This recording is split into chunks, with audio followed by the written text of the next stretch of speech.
Article 2. Yes, Your So Honor. I leave it to what's the pleasure of the Defense Counsel. Your Honor, please, we were placing on record our vehement objection with your apologies to this Honorable Court, Your Honor, because this is not in compliance with the rules of proceedings. It may be said, but this is only an impeachment case. If in a criminal case, in a civil case, this is not allowed, this form of allegation is not allowed, with more reason.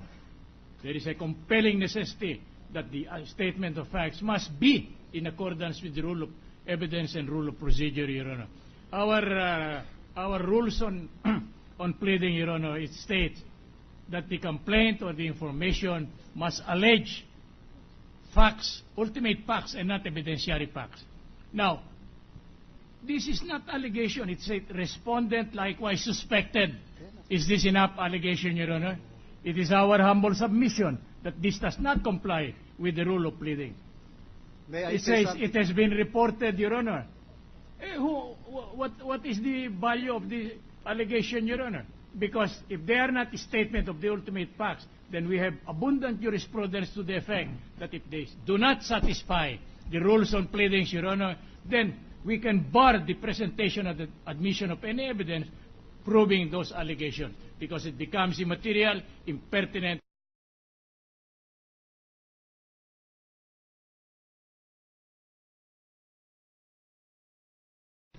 Impeach because of ill-gotten wealth? If the answer is yes, what are the material facts? Our first impulse, Your Honor, was to move for a bill of particulars, Your Honor, because what had not been alleged with sufficient definiteness and particularity could be raised through a bill of particulars, Your Honor. But we were worried, Your Honor. We may be charged with only delaying and resorting to technicalities. Because if we did that, then certainly they will be compelled to allege with the specificity and particularity what are these facts constitutive of the ultimate facts of the case. And we have jurisprudence to the effect. If this is not satisfied, then no evidence may be admitted and presented, Your Honor. We are just placing that on record, Your Honor.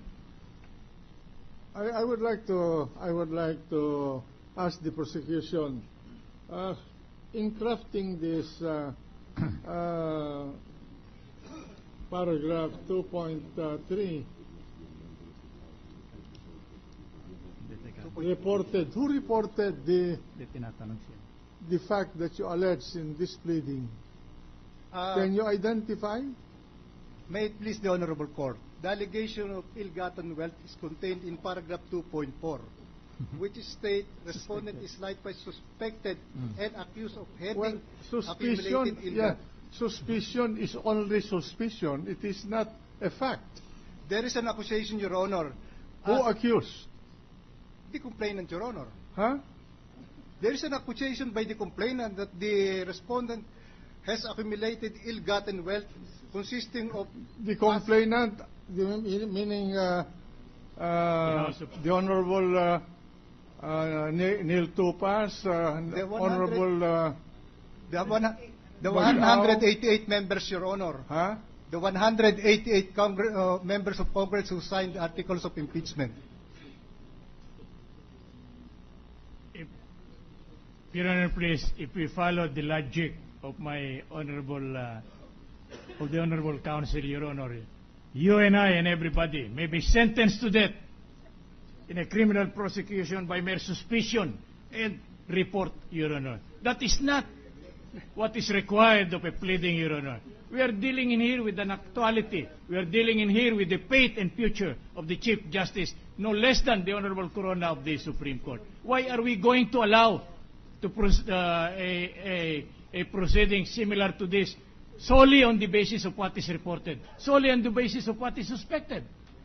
I have yet to meet a jurisprudence that will sustain the validity of this kind of assertion, Your Honor. This has been prescribed in a lot. If we will be given the opportunity to do so, we are willing to present a memorandum in support of this contention. But suffice it to say that for purposes of evidence, Your Honor, this cannot be the subject of evidence because are not valid allegations. If they are not valid allegations, then the elementary rule of evidence, you cannot prove that which is not alleged. And it does not, if it does not constitute sufficient allegation, then we will be barred from presenting evidence in support thereof. That is our humble submission, Your Honor. And we are sticking to that. We are leaving it to the discretion of the Honorable Court. But if the Court will require us, we will be willing to submit jurisprudence to this effect for the guidance of the Court, Your Honor. And just so, fairness and justice will be observed. For the purposes of the hearing today, yes, Your Honor. Let us allow the witness to testify, and let us see what is the relevance of these materials that they are going to present in relation to the ultimate facts mentioned here regarding failure to disclose public statements. No, if Your Honor, to disclose to the public is a statement of assets and net worth. Your Honor, please. Yes. May we be permitted to go a little further even for 1 or 2 minutes, Your Honor? Yeah, because Mr. Chairman, the gentleman from Iloilo. the President of the Senate already made a ruling. We have been throwing arguments back and forth on this point. I think the President already ruled that let us allow the witness to testify, and we can rule on the questions raised by counsel for the defense. At a later date, he can even file a memorandum. So let us proceed and allow the witness, as ruled by the Senate President, to testify. Anyway, Mr. Counsel, this is only a presentation of the evidence. When they offer the evidence, then we will allow you to raise your objection. No, Your Honor, at the expense of convenience of this honorable court, Your Honor, in matters of evidence, where the evidence is testimonial in character, when the witness is called to the stand, the offer starts, Your Honor. Unlike in documentary evidence, where you have to wait till until the determination of what the pleader, of what the counsel would like to prove, and then make an offer at the end of the proceedings. But in testimonial evidence, the moment the witness is called to the stand, the offer starts, Your Honor, and the objection can be validly raised at any time, Your Honor. You can state your continuing objection. We will do that, Your Honor. Right. And then, Your Honor, our point is just so we will not be precluded to raise this at any time in the proper forum and at the proper time. Yes. Thank you, Your Honor. With that understanding that you make your continuing objection on the presentation of this witness with respect to allegations contained in the statements contained in paragraph 2.3 and 2.4 is reserved for you. Thank you, Your Honor. Proceed. Mr. Dimaandal, with what government office are you connected? Your Honor, I am presently connected in the office of the President of the Philippines as head of the Malacañang Records Office.